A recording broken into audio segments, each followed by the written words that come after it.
Delhi cantt में आज सियासतदानों की आवाजाही बढ़ गई है। एक मरतबा फिर इस्मत रेजी और कत्ल का शिकार हुई एक मासूम के अहल खाना से हमदर्दी जताने, वादों की लड़ाई लड़ने और अपनी सियासी रोटियां सेकने के लिए सियासतदान दिल्ली कैंट पहुंच रहे हैं। कांग्रेस के नायब सदर राहुल गांधी दिल्ली कैंट पहुंचे, जहां मकामी अफराद की मुखालफत के बावजूद मुतासरा खानदान से मुलाकात की, दुख का इजहार किया और एक ट्वीट करते हुए मुतासरा खानदान के लिए इंसाफ का मुतालबा किया। दिल्ली के वज़ीर आला अरविंद केजरीवाल भी कल से मुतासरा के खानदान से मुलाकात करने को लेकर सुर्खियां बटोर रहे हैं। जब कांग्रेस और आप मुलाकात कर रहे हैं तो फिर बीजेपी कैसे पीछे रहेगी?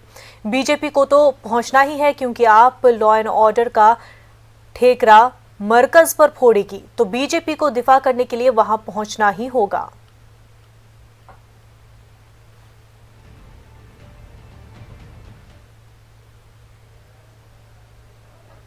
मैंने ये कहा है कि मैं उनके साथ खड़ा हूं। जब तक उनको न्याय नहीं मिलेगा तब तक राहुल गांधी उनके साथ खड़ा है और 1 इंच पीछे नहीं हटने वाला। किसकी जिम्मेदारी मानते हैं सर इस घटना को लेकर? राजधानी की ये घटना है, किसकी जिम्मेदारी आप मानते हैं जिस तरीके से छोटी बच्ची के साथ बर्बरता हुई है? देखिए, मैं सिर्फ ये जानता हूं कि मेरा काम उनकी मदद करने का। धन्यवाद।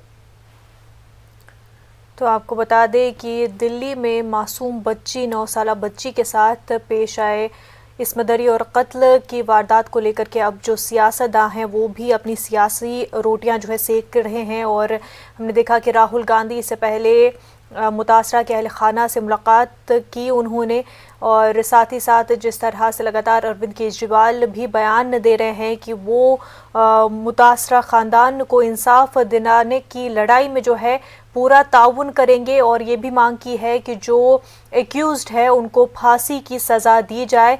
साथ ही उन्होंने लॉ एंड ऑर्डर को लेकर के बीजेपी पर भी तनकीद की है। वहीं प्रियंका गांधी का भी बयान इस पूरे मामले में सामने आया और अमित शाह को उन्होंने निशाना बनाते हुए कहा कि यूपी में सियासी रोटियां सेकने के अलावा तारीफ लॉ एंड ऑर्डर की करने के अलावा अगर वो सच में, क्योंकि दिल्ली में लॉ एंड ऑर्डर की जिम्मेदारी मरकज की है, तो लॉ एंड ऑर्डर की सिचुएशन जो दिल्ली में है उस पर ध्यान देते तो इस तरह के हादसे, इस तरह के वाकयात पेश नहीं आते।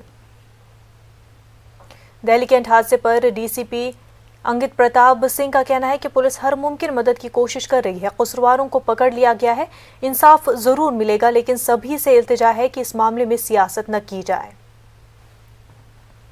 दिल्ली कैंट में जिस तरीके से 9 साल की बच्ची के साथ कथित रेप का मामला सामने आ रहा है और उसकी हत्या कर दी गई है, पूरे मसले पर हमारे साथ बात करने के लिए मौजूद हैं डीसीपी इंगित सिंह जी। सर, ये बताइए कि जो परिजन हैं उनमें काफ़ी ज़्यादा गुस्सा देखा जा रहा है। हाँ जी, देखा जा रहा है। How should I comment on it? Sir, उनका ये कहना है कि उनके बिना परमिशन के बच्ची का दाह संस्कार कर दिया गया, उन्हें मिलने नहीं दिया गया, तो आखिरकार ऐसा सब कैसे हुआ? क्या कह रहा है परिवार? परिवार यही कह रहा है कि जो एक्यूज़ हैं उन्होंने इनकी अनुमति के बिना उसका दाह संस्कार कर दिया और इसी से उनमें गुस्सा है। बाकी उनका ये भी है कि पुलिस ने देरी की। ये इस चीज़ को मैं यही कहूँगा कि किसी परिवार के साथ ऐसा होगा तो ऐसा उनका कहना ऐसा जायज़ है। अगर भगवान ना करे किसी और के साथ भी हो, मेरे साथ भी होता तो मुझे भी लगता, बट प्रोसीजरली और लीगली हमने कोई देरी नहीं करी थी। इमीडिएटली एफआईआर हो गई थी, एक्यूज़ पकड़ लिए गए थे, उनको जुडिशल कस्टडी में भी भेज दिया गया है और मौके से साइंटिफिक एविडेंस भी कलेक्ट किए जा चुके हैं जिनकी रिपोर्ट आना बाकी है। बॉडी के जितने पार्ट्स बचे थे उनका पीएम भी हो गया है, बट अनफॉर्चुनेटली कोई कंक्लूसिवली उसमें कुछ कॉज ऑफ डेथ असर्टेन नहीं हो पाया है क्योंकि इतने कम बॉडी पार्ट्स बचे थे। तो हमारे पास जो विकल्प हैं साइंटिफिक एविडेंसेस के हैं और अगर कोई आई विटनेस है हम लोग उनसे पूछताछ करेंगे। उनके कोई अगर क्लिपिंग्स बता रहे थे, कुछ क्लिपिंग्स हैं वो हम लोग लेंगे।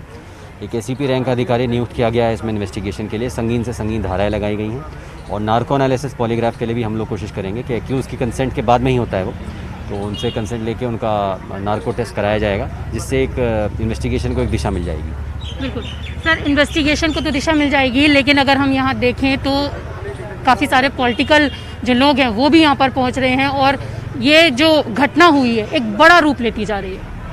हाँ जी, ये सबके सामने ही है, बड़ा रूप लेती जा रही है और आपके माध्यम से मैं यही कहना चाहूँगा कि इसमें किसी भी राजनीति की कोई आवश्यकता नहीं है और लोगों से अपील करना चाहूँगा किसी भी तरह के अफवाह में और किसी भी तरह के राजनीति में ना आए, उसका हिस्सा ना बने। पुलिस और प्रशासन पे कृपया करके भरोसा रखें। हम लोग एक बहुत ही कठिन परीक्षा पास करके आते हैं, कहते हैं हिंदुस्तान का सबसे मुश्किल एग्ज़ाम होता है, तो मेरिटोक्रेसी है, मेरिट पे काम होगा, त्वरित काम होगा, इनको न्याय दिलाया जाएगा। बिल्कुल न्याय दिलाया जाएगा। सर, एक आखिरी सवाल और है कि जो परिजन है उनका जो विश्वास है वो पुलिस से थोड़ा हटता हुआ नजर आ रहा है, क्योंकि नाराजगी भी देखी जा रही है। उनका कहना है कि लापरवाही दिखाई गई। तो अब उन लोगों को किस तरीके से समझाएंगे आप, किस तरीके से मदद करेंगे? कल पूरे दिन यहाँ पे सीनियर पुलिस ऑफिसर्स थे, इंक्लूडिंग जॉइंट सीपी, मैं, एडिशनल डीसीपी, सारे के सारे हम लोगों ने पूरी कोशिश करी परिजनों से बात करने की।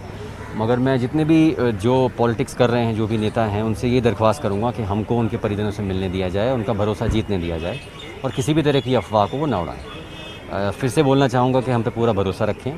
आपके माध्यम से अगर परिजन भी सुन रहे हैं, पूरा उनको इंसाफ दिलाया जाएगा और जल्दी से जल्दी दिलाया जाएगा। तो आपने देखा, ये थे हमारे साथ बात करने के लिए डीसीपी इंगित प्रताप सिंह, जिनका कहना है कि परिवार के मदद के लिए पुलिस बिल्कुल तैयार है और किसी भी तरीके की राजनीति यहाँ पर ना की जाए तो बेहतर है। कैमरा पर्सन गौरव गिरी के साथ रचना, न्यूज़ 18 दिल्ली।